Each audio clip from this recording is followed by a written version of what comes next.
નમસ્કાર દર્શક મિત્રો, ન્યૂઝ પોઈન્ટ ચેનલમાં આપ સૌનું હાર્દિક સ્વાગત છે। મુખ્ય સમાચાર જોતા પહેલા એક નજર કરીએ આજની હેડલાઇન્સ પર। બનાસકાંઠા જિલ્લામાં કન્યાઓને આપવામાં આવતી સાયકલો ધૂળ ખાતી નજરે પડી, સરકારના લાખો રૂપિયા પાણીમાં।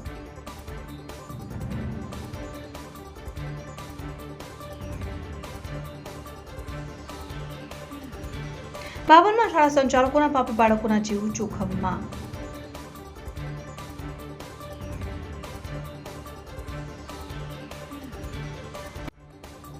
બનાસકાંઠાના યુવાનોને નોકરી તો મળી, પરંતુ ડોક્યુમેન્ટ વેરિફિકેશન માટે ધર્મના ધક્કા।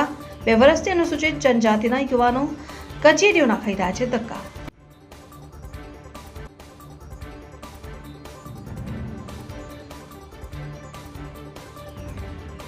યાત્રાધામ અંબાજીના અનેક વિસ્તારોમાં ગંદકી ખદબદી ઉઠી।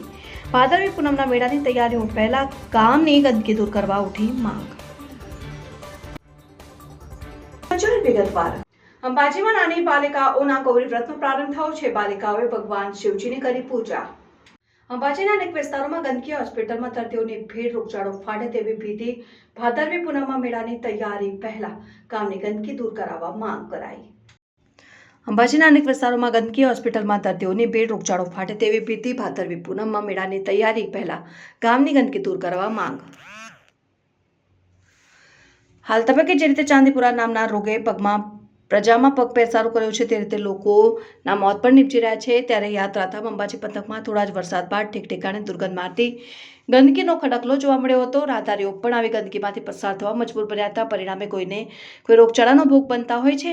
હાલ તબક્કે જે રીતનો વરસાદ પડ્યો તેને લઈને અનેક જગ્યાઓએ ગંદા પાણીના ખાબોચિયા જોવા મળ્યા। આ પાણીના ખાબોચિયામાં મચ્છરોનો ઉપદ્રવ સ્પષ્ટપણે જોઈ શકાય છે, જે મચ્છરો અનેક રોગોને નિમંત્રણ કરી શકે છે। અંબાજીમાં વરસાદ બાદ જે રીતે અનેક સ્થળોએ ગંદકીના ઢગ જોવા મળ્યા, તેની સામે દવા છાંટવાની કે પછી ગંદકી ઉપાડવાની કામગીરીમાં શૂન્ય અવકાશ જોવા મળી રહ્યો છે। જો આ જ રીતે પરિસ્થિતિ રહેશે તો ગુજરાતમાં ચાંદીપુરા રોગે પગ પેસારો કર્યો છે તેવા અન્ય રોગચાળો પણ ફાટી નીકળવાની ભીતિ સેવાઈ રહી છે। અંબાજી અને આસપાસની ગંદકી દૂર કરવા અંબાજી વિકાસ સત્તા મંડળને યાત્રાધામ વિકાસ બોર્ડ વર્ષે 9 કરોડ જેટલી માતબર રકમની ચૂકવણી કરતા હોવાનું ભારે ચર્ચાસ્પદ બન્યું છે। એક તરફ 9 કરોડ જેવી માતબર રકમને બીજી તરફ ઉડીને આંખે વળગે તેવી બેસુમાર ગંદકી જોતા 9 કરોડનું સ્થાન ક્યાં હશે તે મોટો પ્રશ્ન છે।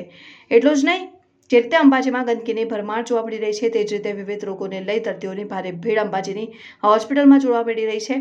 અંબાજીની હોસ્પિટલમાં રોજની 1000 જેટલી ઓપીડી થઈ રહી છે, ત્યારે આ 50 બેડની હોસ્પિટલમાં દર્દીઓથી તમામ ખાટલા ભરેલ જોવા મળી રહ્યા છે। અને એક તરફ ગંદકી ગુલભાંગો પુકારી રહી છે, ત્યારે બીજી તરફ દર્દીઓ વહીવટીતંત્ર સામે નિશાસા નાખી રહ્યા છે। અને હાલમાં તાવ, શરદી, ખાંસી અને ઝાડા ઉલટીના કેસોમાં વધારો જોવા મળી રહેવાનું ડોક્ટર યજુવેન્દ્રસિંહ મકવાણાએ જણાવ્યું।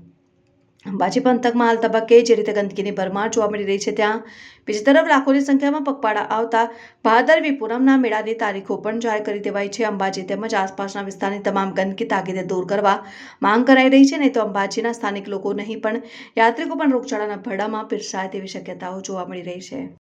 કાંકરેજ તાલુકાના વેપારી મથક થરા ખાતે આવેલ થરા માર્કેટ યાર્ડના ચેરમેન પદની ટર્મ પૂરી થતા વહીવટદારની નિમણૂક કરવામાં આવી।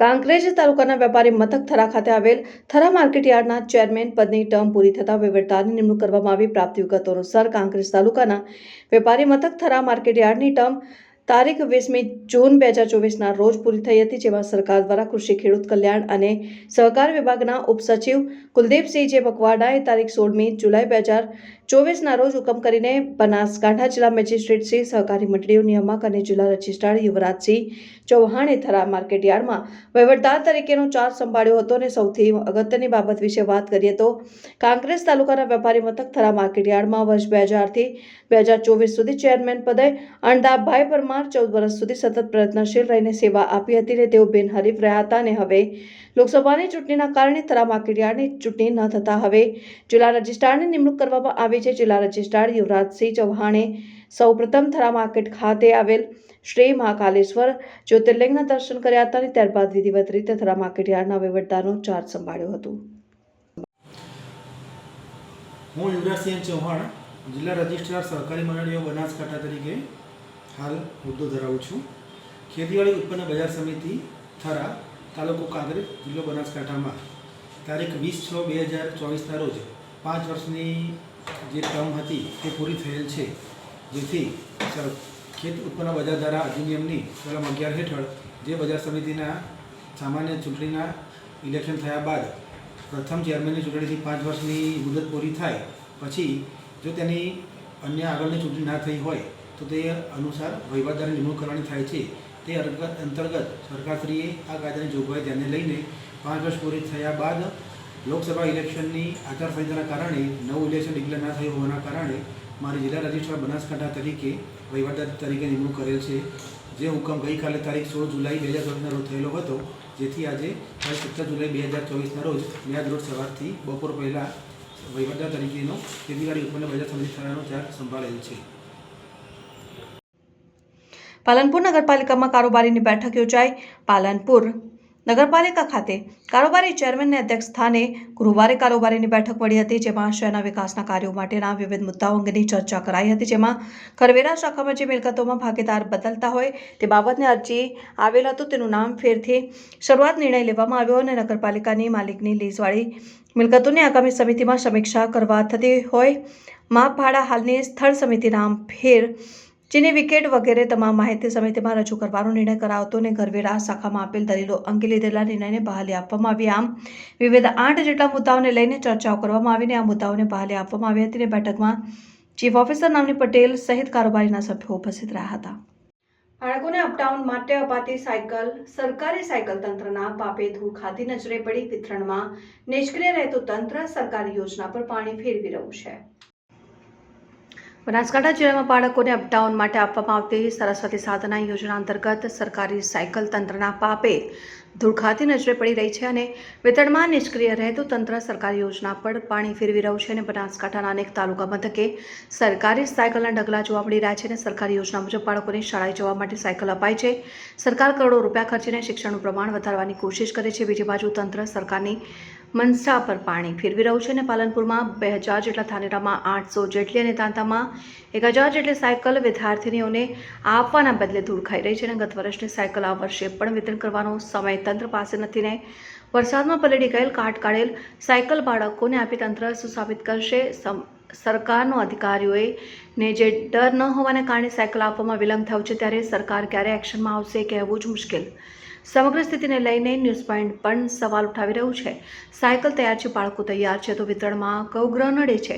સરકારી સારી યોજનાના આ રીતે વિલંબ કરીને સરકારના ધજિયા ઉડાવવાનો હક તંત્રને કોણે આપ્યો? આવા અનેક સવાલો વચ્ચે હવે તો સાયકલ જ પોકાર કરી રહી છે કે અમને ચલાવો નહીંતર અમે પણ કાટમાં સડી જઈશું. સરકાર દ્વારા વિદ્યાર્થીઓને અપડાઉન માટે સાયકલ આપવામાં આવે છે, પરંતુ ગત વર્ષની પણ સાયકલોનું વિતરણ કરવામાં ન આવતા સાયકલો પડી પડી ખાટ ખાઈ રહી છે અને તંત્રની બેદરકારી સામે આવી રહી છે. ત્યારે બીજી બાજુ રાજસ્થાન સરકાર દ્વારા 3500માં સાયકલો ખરીદવામાં આવી હતી. ગુજરાત સરકાર દ્વારા 4400 રૂપિયામાં સાયકલો ખરીદવાનો કોન્ટ્રાક્ટ આપવામાં આવ્યો અને પાડોશી રાજ્યમાં જો 900 રૂપિયાના નીચા ભાવે સાયકલ મળતી હોય તો સાયકલ ખરીદીમાં પણ ક્યાંક ને ક્યાંક ભ્રષ્ટાચાર જોવા મળી રહ્યો છે અને તંત્રને એટલી વિનંતી છે કે આ સમગ્ર મામલામાં જે પણ ભ્રષ્ટાચારી અધિકારીઓ છે તેમની સામે કાયદેસરની કાર્યવાહી કરવામાં આવે. જો સરકાર દ્વારા કોઈ કાર્યવાહી કરવામાં નહીં આવે તો આગામી સમયમાં NSUI દ્વારા ઉગ્ર આંદોલન કરાશે. સમગ્ર મામલે અનુસૂચિત જાતિ કલ્યાણ વિભાગના નાયબ નિયામક મનીષ સોલંકીએ જણાવ્યું કે બનાસકાંઠા જિલ્લામાં સરસ્વતી સાધના યોજના હેઠળ આપવામાં આવતી સાયકલ હાલમાં એજન્સી અટક છે અને રાજ્ય સરકારની સૂચના અન્વયે સામાજિક કલ્યાણ વિભાગ પાલનપુર દ્વારા સાયકલની ડિલિવરી સ્વીકારવામાં આવી નથી. રાજ્ય સરકારના ગ્રીન કોડ નિગમ દ્વારા સાયકલની ખરીદી કરવામાં આવેલ છે અને સાયકલ વિતરણ માટે એજન્સીને કામ સોંપવામાં આવેલ છે અને એજન્સી દ્વારા એસેમ્બલિંગ કરીને સાયકલો જેથી જિલ્લામાં ચોપડી કરવામાં આવે છે અને હાલમાં જે સાયકલો છે તે સરકાર દ્વારા સ્વીકારવામાં આવેલ નથી, જેનો હવાલો એજન્સી પાસે છે અને કન્યાઓને વહેલી તકે સાયકલો મળે તે માટે સરકાર પ્રયત્નશીલ છે. જોવાનું એ રહ્યું કે અધિકારીઓ પણ આ મામલે રદિ આપીને સાયકલ એજન્સી હસ્તક્ષેપ છે તેવું જણાવી રહ્યા છે, પરંતુ આજે સાયકલો છે તે જાણ વિતરણ કરવામાં આવ્યું છે અને જગ્યા પરથી કોઈ ખાડી આવતી હોય તો જવાબદાર કોને? મોટો સવાલ હાલમાં ચર્ચાઈ રહ્યો છે.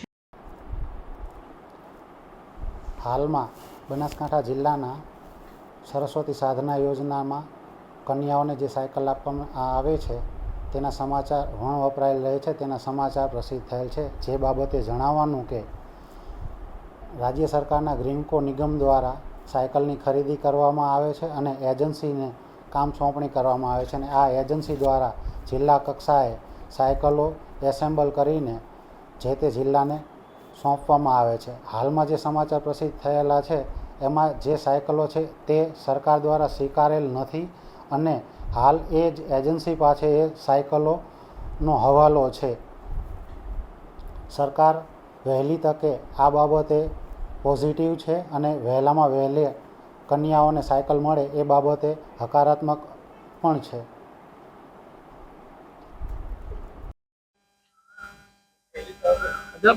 બનાસકાંઠામાં વિદ્યાર્થીઓને આપવામાં આવતી હજારો સાયકલો અત્યારે કોઈ વિદ્યાર્થીઓને સાયકલો મળી બનાસકાંઠામાં ગયા વર્ષમાં જે ધોરણ 9ની આપણે બાળકીઓને જે પરિવહન માટે કે સ્કૂલે આવવા માટે જે સાયકલો ડિસ્ટ્રીબ્યુટ કરવામાં આવે છે, ગયા વર્ષે એક તો ડિસ્ટ્રીબ્યુટ થઈ નથી અને અત્યારે કાર્ડ ખાઈ રહી છે. જે તે જવાબદાર અધિકારીઓએ ખૂબ મોટી બેદરકારી દાખવી છે. બીજું કે સમગ્ર ગુજરાતમાં આ સાયકલની ખરીદી 4400 રૂપિયા થાય છે, જ્યારે આપણા નજીકના પાડોશી રાજ્ય આ જ સાયકલ 3500 રૂપિયામાં ખરીદી કરે છે. તો આટલો મોટો ગેપ કેમ? જો ત્યાંથી આટલા 900 રૂપિયા સસ્તી રાજસ્થાનથી સાયકલ મળતી હોય તો એ જ કોન્ટ્રાક્ટરને અહીંયા 4400માં કેમ ખરીદી કરવામાં આવે છે? એટલે આ ક્યાંક ને ક્યાંક જાણી જોઈ અને સરકાર ભ્રષ્ટાચાર કરી રહી છે કે જેથી એમને કોન્ટ્રાક્ટર થ્રુ એમને વધારે મળતર મળી શકે. એટલે અમારી વિદ્યાર્થી યુનિયન વતી NSUA વતી એક વિનંતી છે કે તાત્કાલિક ધોરણે આની તપાસ થાય.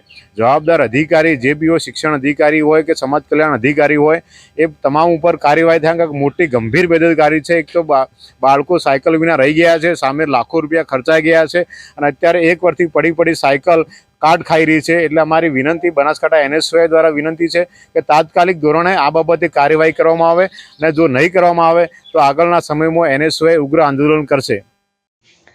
બનાસકાંઠાના યુવાનોને બેન સચિવાલય ક્લાર્કની નોકરી તો મળી, પરંતુ 2 વર્ષથી ગાંધીનગરની વિશ્લેષણ સમિતિ દ્વારા ડોક્યુમેન્ટ વેરિફિકેશન માટે વિલંબ કરી ધક્કા ખવડાવતા આજે યુવકોએ કલેક્ટરને આવેદનપત્ર આપી રજૂઆત કરી. વિશ્લેષણ સમિતિ ગાંધીનગર દ્વારા અનુસૂચિત જનજાતિના પ્રમાણપત્રોની અરજીની ખરાઈ કરાવવામાં વિલંબ કરાતા આજે અમીરગઢના યુવકોએ કલેક્ટર કચેરી ખાતે પહોંચીને રજૂઆત કરી. વર્ષ 2018માં ગુજરાતમાં વસતા અનુસૂચિત જાતિ અને અનુસૂચિત જનજાતિના અને પછાત વર્ગના લોકોના જાતિ પ્રમાણપત્રો ચકાસણી કરવાનો કાયદો બહાર પાડવામાં આવ્યો હતો, જે માટે યુવકોએ પોતાના પ્રમાણપત્રોની ખરાઈ માટે ગાંધીનગર વિશ્લેષણ સમિતિમાં અરજી કરી હતી, પરંતુ અત્યાર સુધી યુવકોના પ્રમાણપત્રોની ખરાઈ કરાઈ નથી ને આ માટે તેઓ ગાંધીનગર ખાતે ધક્કા ખાઈ કંટાળી ચૂક્યા છે. અને આજે આખરે તેઓએ કલેક્ટર કચેરી ખાતે પહોંચીને કલેક્ટરને આવેદનપત્ર આપી રજૂઆત કરી.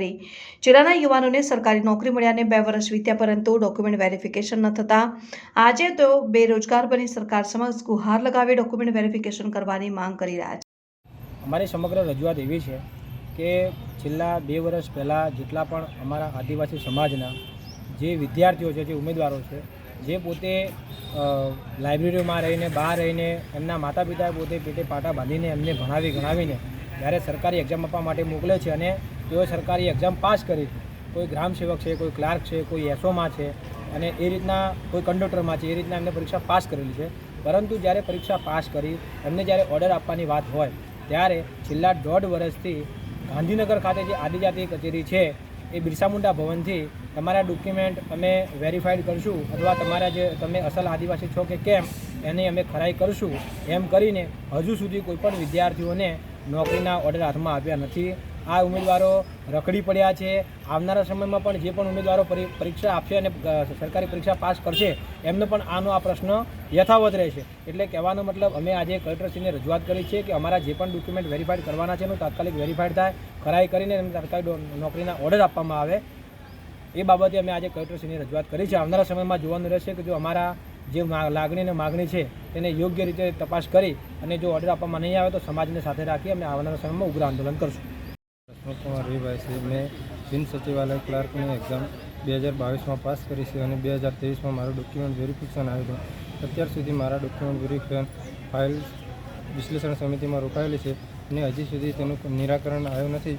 એટલે સરકારશ્રીને ખાસ નમ્ર વિનંતી છે કે મારું જે બી હોય જે તેનું નિરાકરણ જલ્દીથી જલ્દી આવે એવી સરકારશ્રીને કેટલા ઉમેદવારો વિનંતી કરે છે. અમે લગભગ અમારા અમીરગઢ તાલુકાની અંદર 15થી 20 છોકરા એવા છીએ કે જે 1-1.5 વર્ષથી અમે ગાંધીનગરના 10,000 ધક્કા ખાઈએ છીએ, પણ હજી સુધી સરકાર એક્શન લેતી નથી.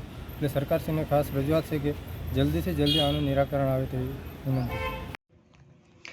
ભાભર ખાતે ભારતીય જનતા પાર્ટી આયોજિત વાવ 7 વિધાનસભાની બેઠક યોજાઈ. બનાસકાંઠા જિલ્લામાં સાંસદની ચૂંટણીમાં જ્ઞાનીબેન ઠાકોર વિજય બનતા વાવ વિધાનસભામાં ધારાસભ્ય જ્ઞાનીબેન ઠાકોરે રાજીનામું આપતા સીટ ખાલી થતાં ફરી એકવાર વાવ વિધાનસભામાં પેટા ચૂંટણીના ભણકારા વાગી રહ્યા છે ને આજરોજ ભાભર વાવ રોડ ઉપર આવેલ રઘુવંશી લોહાણા સભાની વાડી ખાતે ભારતીય જનતા પાર્ટીની ભાભર વાવ અને સુઈગામ એમ કુલ 3 તાલુકાના કાર્યકર્તા આગેવાનો હોદ્દેદારોની બેઠક યોજાઈ, જેમાં ઉપસ્થિત મહાનુભાવોએ દીપ પ્રાગટ્ય કરીને કાર્યક્રમની શરૂઆત કરી. ત્યારબાદ જિલ્લા પ્રમુખ અને જિલ્લા પ્રભારીનું હરિભાઈ આચાર્ય અને ભાભર શહેર અને તાલુકાના હોદ્દેદારોએ સ્વાગત કર્યું અને ભારતીય જનતા પાર્ટીના બનાસકાંઠા જિલ્લા પ્રભારી જયંતિભાઈ કાવડિયા અને જિલ્લા પ્રમુખ કીર્તિસિંહ વાઘેલાએ આ વખતે ધારાસભ્યની પેટા ચૂંટણી બાબતે કાર્યકર્તાઓને સંબોધન કરીને કમળને વાવ વિધાનસભામાં ખીલાવવા આહવાન કર્યું.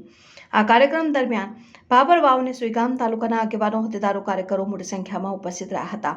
ભાભર નગરપાલિકાના પૂર્વ પ્રમુખ હરિભાઈ આચાર્ય, સભા ભોજન વ્યવસ્થા અને મહામંત્રી કનુભાઈ વ્યાસે કાર્યક્રમ તેમજ સ્ટેજ સંચાલન સુંદર રીતે કરવામાં આવ્યું.